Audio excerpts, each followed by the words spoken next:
आपको इस मैप में क्या दिख रहा है? ऑब्वियसली न्यूजीलैंड, बट अगर मैं आपसे कहूँ कि इसके नीचे 8th कॉन्टिनेंट दबा हुआ है तो 24 सितंबर 2023 को टेक्टोनिक्स ने यह दावा किया कि न्यूजीलैंड के नीचे 8th कॉन्टिनेंट धंसा हुआ है और ये इतना बड़ा है कि इंडिया के पूरे मास जितना कि इंडिया, पाकिस्तान, बांग्लादेश, नेपाल, म्यांमार जैसे 7 टोटल कंट्रीज को मिलाकर उसके लैंड मासेस से भी बड़ा है।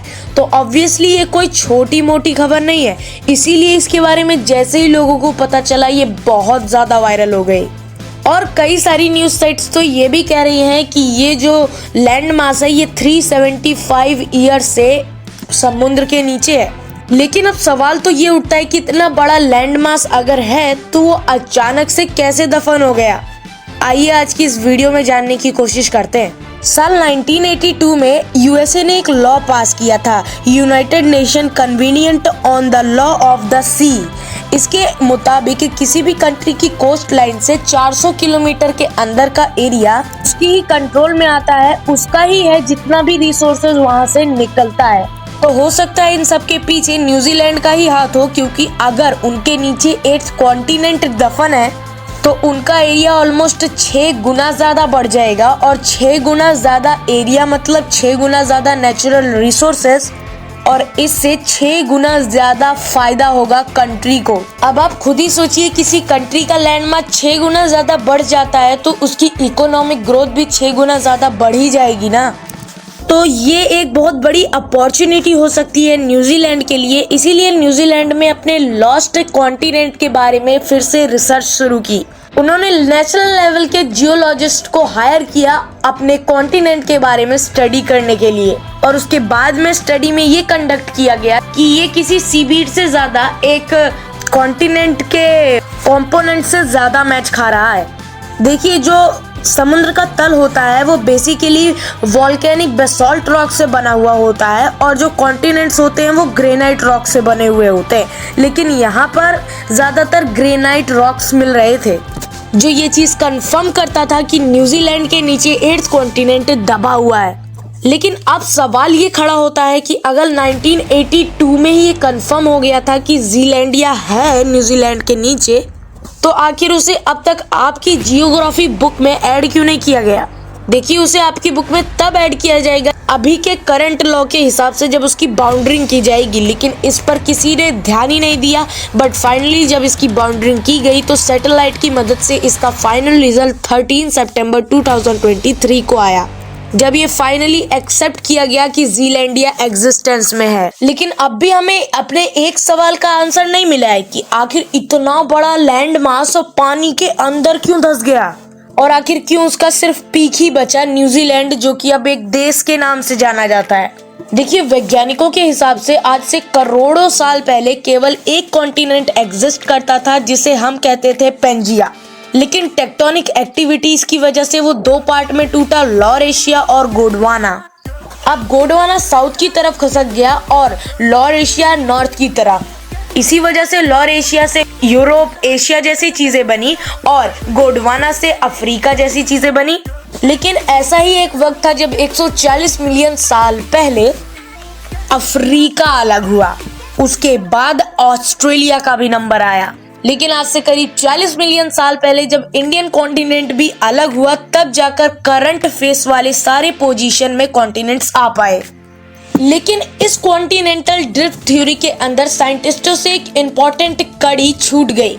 साइंटिस्टों ने केवल उन्हीं कॉन्टिनेंट्स को काउंट किया जो कि उन्हें धरती के ऊपर दिख रहे थे। लेकिन हुआ तो ये था कि ऑस्ट्रेलिया के साथ एक और कॉन्टिनेंट भी अलग हुआ था, जिसे हम आज जीलैंडिया कह रहे हैं। लेकिन वो सेपरेशन के बाद तुरंत ही पानी के नीचे धंस गया और उसका सिर्फ एक पीक ही बचा रहा। देखिए, पहले तो ये जीलैंडिया इंडो ऑस्ट्रेलिया और पैसिफिक प्लेट पर ही एग्जिस्ट करता था, लेकिन तब टेक्टोनिक मूवमेंट्स इतनी ज्यादा हो रही थी कि ये अनफॉर्चुनेटली एक दूसरे से दूर जाने लगे और जीलैंडिया नीचे धंसता गया। और आज से करीब 35 से 50 मिलियन ईयर्स पहले वो कंप्लीटली पानी के अंदर चला गया। यानी कि डायनासोर्स के भी एक्सटिंक्ट होने के बाद लगभग 15 मिलियन सालों तक ये एग्जिस्टेंस में था और ये साइंटिफिकली प्रूव भी हो चुका है। क्योंकि जब जियोलॉजिस्ट इसके बारे में स्टडी कर रहे थे तो उन्हें उसके नीचे एक बहुत ही वियर्ड सा पैटर्न मिला, कुछ इस तरीके का, जो कि वोल्केनिक बेसाल्ट रॉक से बने हुए थे। अब ऐसी कंडीशन तभी देखने को मिलती है जब दो टेक्टोनिक प्लेट्स के बीच में गैप आ रहा होता है और अर्थ के क्रस्ट के नीचे से मोल्टेड मैग्मा ऊपर आ रहा होता है पानी के कांटेक्ट में। जब वो ठंडे पानी के कांटेक्ट में आता है तब मैग्मा सॉलिडिफाई होकर कुछ इस तरीके की स्ट्रिप्स को बनाता है।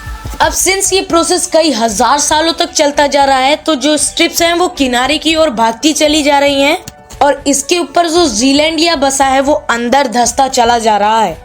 अब देखो, हमें पता है कि ज़ीलैंडिया नीचे क्यों धंसता चला गया, लेकिन केवल ये एक इकलौता रीजन नहीं है जो होते हुए भी ज़ीलैंडिया हमें नहीं दिख रहा था। इसके पीछे का एक रीजन हमारा इग्नोरेंस भी है। हम लोगों जैसे साइंस एंथुसियास्ट ने ये फिनोमिना पर ध्यान ही नहीं दिया कि ज्यादातर जो भी कॉन्टिनेंट्स है वो नॉर्थ साइड पर लोकेटेड है, लेकिन धरती को बैलेंस बनाने के लिए साउथ हेमिस्फीयर पर भी एक बड़ा सा कॉन्टिनेंट एग्जिस्ट करना चाहिए था। हो सकता है कि हमारे लिए ये सवाल नया हो, लेकिन ये 17वीं सदी का क्वेश्चन है जिसकी वजह से 1606 में ऑस्ट्रेलिया की खोज हो पाई थी और आज ज़ीलैंडिया की एग्जिस्टेंस का पता चल पाया है। देखिए, बेसिकली 1492 में जब क्रिस्टोफर कोलंबस इंडिया को ढूंढ रहे थे और उन्हें यूएसए मिला और दूसरे यूरोप के लोगों ने उसे कॉलोनाइज करना शुरू किया, तब दूसरे भी एम्पायर्स तेजी से कॉलोनाइज करने की होड़ में फंस गए। इसी बीच डच एम्पायर, जो खुद भी एक बिग कॉलोनाइजर था, उनके दिमाग में ये सवाल आया कि जितने भी कॉन्टिनेंट्स उन्हें मिले हैं लाइक एशिया, यूरोप और अफ्रीका, जो कि एक दूसरे से जुड़े हुए हैं और अलग थलग भी पड़े जैसे कि यूएसए जैसे कॉन्टिनेंट्स भी हैं, लेकिन ये ज्यादातर पृथ्वी के नॉर्दर्न हेमिस्फीयर पर ही एग्जिस्ट करते हैं। अब हो ना हो, धरती को बैलेंस बनाने के लिए साउदर्न हेमिस्फीयर पर भी एक बड़ा सा कॉन्टिनेंट एग्जिस्ट करना चाहिए था और इस हाइपोथेटिकल कॉन्टिनेंट का नाम पड़ गया टेरा ऑस्टेरिस, यानी कि द लैंड ऑफ साउथ। अब देखिए, धरती पर मौजूद 4 ओशियंस में से 3 major oceans, Antarctic ocean, Pacific ocean और इंडियन ओशियन, ज्यादातर साउथ में ही पड़ते थे। तो सवाल ये था कि उन कॉन्टिनेंट्स को ढूंढने की खोज कहाँ से शुरू की जाए। इसीलिए उन्होंने ये फैसला किया कि जो कॉन्टिनेंट्स उन्हें पहले से पता है उनके साउदर्न पॉइंट से वो शुरुआत करेंगे। इसीलिए डच ईस्ट इंडिया कंपनी ने एक मिशन लॉन्च किया जिसमें उन्होंने अपने टॉप नॉच एक्सप्लोरर्स और नेविगेटर्स में से 2 लोगों को चूज किया, विलियम ज़ैनजून और एबेल टेस्मैन। अब देखिए, 1606 में ज़ैनजून को भेजा गया जिन्होंने साउदर्न पॉइंट से शुरुआत की और उन्होंने ऑस्ट्रेलिया की खोज की। उसके बाद टेस्मैन को भेजा गया जिन्हें ऑस्ट्रेलिया की इर्द गिर्द चक्कर लगाकर उसकी कोस्ट लाइन मैपिंग करनी थी। और जब इनकी कोस्ट लाइन मैपिंग हो गई तो इसी कॉन्टिनेंट का नाम पड़ा ऑस्ट्रेलिया। बट ये सिर्फ आधी कहानी है। उन्हें ऑस्ट्रेलिया को एक्सप्लोर करते समय आज का 8th कॉन्टिनेंट ज़ीलैंडिया भी दिखा था, लेकिन अपनी जान बचाने के चक्कर में उन्हें वापस आना पड़ा। देखिए, जब तस्मैन जकार्ता से मॉरिशस और मॉरिशस से तसामस की ओर बढ़ रहे थे, उसके थोड़ा सा ही और आगे जाने पर उन्हें एक अननोन लैंड मिला जो कि आज का न्यूजीलैंड था, जो कि उन्हें आज के 8th कॉन्टिनेंट की तरफ भी पहुंचा सकता था। लेकिन जैसे ही वहां पर वो लोग पहुंचे तो वहां की लोकल ट्राइब नगाटी टटाकनकोरी ने उनके ऊपर हमला कर दिया, जिसकी वजह से उनकी टीम के 4 लोग मारे गए। अब इस वायलेंट खबर के बारे में पूरे यूरोप को पता चल चुका था जब वो वापस यूरोप आए। इसी वजह से अगले 100 सालों तक वहां पर जाने की किसी ने हिम्मत ही नहीं की, अंटिल 1769 जब यूरोप के ही एक और बड़े कॉलोनाइजर ब्रिटिश एम्पायर ने ऑस्ट्रेलिया को हथियाने के चक्कर में न्यूजीलैंड को भी अपनी बाउंड्री बना ली। देखिए, एक्चुअली में 1769 में ब्रिटिश एम्पायर ने ईस्टर्न पार्ट को हथियाने के चक्कर में वहां के एक बहुत ही top notch explorer James Cook को उसकी बाउंड्री की आउटलाइनिंग करने के लिए भेजा था और उन्होंने ऐसे ही चक्कर में न्यूजीलैंड को भी उसकी बाउंड्री समझ लिया। अब सालों की वायलेंस के बाद जो कि लोकल ट्राइब्स के साथ हुई, वहाँ के ईस्टर्न पार्ट जो कि ऑस्ट्रेलिया का था और न्यूजीलैंड को ब्रिटिश एम्पायर ने हथिया लिया। लेकिन वियर्ड तो ये साउंड करता है कि ब्रिटिश के लोगों ने 100 साल तक वहाँ पर राज किया, लेकिन उन्हें इस चीज़ की भनक भी नहीं हुई कि उनके पैरों के नीचे इतना बड़ा लैंड मास दफन है। लेकिन फाइनली जब 100 सालों बाद न्यूजीलैंड को ब्रिटिश एम्पायर से आज़ादी मिली जेम्स हेक्टर जो कि एक स्कॉटिश नेचुरलिस्ट थे, उन्होंने अपने देश को आउटलाइनिंग बाउंड्री करने के लिए भेजा। उसके बाद लोगों को पता चला कि जितना न्यूजीलैंड दिखता है उससे काफी ज्यादा बड़ा है, और यहाँ तक कि इतना बड़ा कि वो एक खुद में एक कॉन्टिनेंट बन सकता है। लेकिन होल्ड ओवर हियर, एक रॉक के बेसिस पर हम किसी देश को कॉन्टिनेंट कैसे साबित कर सकते हैं? आफ्टर ऑल, क्योंकि हमारे सह्याद्री माउंटेन्स भी इन्हीं रॉक से तो बने हुए हैं, तो इसीलिए हमें अपने सह्याद्री माउंटेन्स को भी ओशियन फ्लोर का नाम दे देना चाहिए। रुको, एक लैंड मास को कॉन्टिनेंट घोषित करने के लिए बहुत सारे फैक्टर्स का काम होता है, लेकिन उनमें से एटलीस्ट ये 4 फैक्टर्स तो होने ही चाहिए। पहला उसका कॉम्पोजिशन, और दूसरा उसके सी बेड से उसका एलिवेशन, हमेशा वो सी के डेप्थ से ऊपर होना ही चाहिए, और तीसरा उसका लैंड एरिया, और चौथा ये कि उसके पास एक खुद की टेक्टोनिक प्लेट्स होनी चाहिए।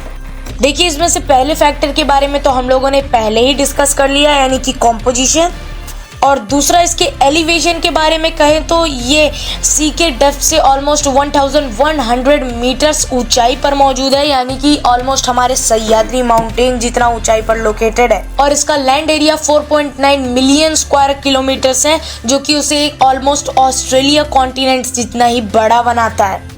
And last but not least, उसके पास खुद की भी टेक्टोनिक प्लेट है, जिसे हम जीलैंडियन टेक्टोनिक प्लेट कहते हैं, ऑल्सो नोन एज तेरियो अमावी प्लेट। यानी ऑल इन ऑल जितने भी फैक्टर्स हैं उसमें एकदम फिट बैठता है जीलैंडिया, इसीलिए उसे हम कॉन्टिनेंट कह सकते हैं। फिर भी इतने सारे रीजंस होने के बावजूद भी उसे एक्सेप्ट कर पाना थोड़ा सा तो कंफ्यूजिंग हो रहा है ना, कि पानी के नीचे धसे हिस्से को हम एक कॉन्टिनेंट कैसे कह सकते हैं? क्योंकि बेसिकली एक कॉन्टिनेंट तो तभी कहा जाता है जब वो पानी के ऊपर एक बड़ा सा लैंड मास ऑक्यूपाई करता हो।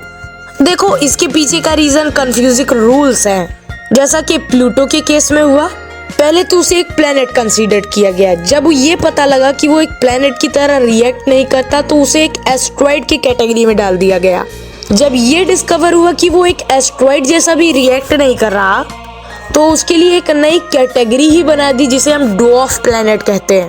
और इन्हीं कैटेगरी की मदद से जो कि फ्यूचर में हमें कुछ ऐसी चीजें मिले तो हमें उन्हें इस कैटेगरी में डाल दें, और ऐसे ही जीलैंडिया के लिए हमने एक नई कैटेगरी ही बना दी। और आज की डेट में कई सारे और भी कॉन्टिनेंट्स जो कि मैप किए जा रहे हैं, जैसे कि मोरेशिया, बोरेशिया, डॉगरलैंड, इन सब को हम इस वर्ड के अंदर ही कैटेगराइज कर सकते हैं। लेकिन क्या आपको एक इंटरेस्टिंग बात पता है? ये सब एक सबमर्ज्ड इनविजिबल कॉन्टिनेंट्स हैं, और ये एक 15 मिनट का वीडियो है जो कि आपको देखने में भी काफी ज्यादा मजा आया है। तो वीडियो को लाइक और चैनल को सब्सक्राइब करना मत भूलिएगा, और हमारे चैनल पर जाकर ऐसी ही वीडियोस देख लीजिए, क्योंकि हमारे पास तो ऐसी वीडियोस भरी पड़ी हैं। मिलता हूँ मैं आपसे किसी और वीडियो में किसी और नए टॉपिक के साथ, तब तक के लिए जय हिंद।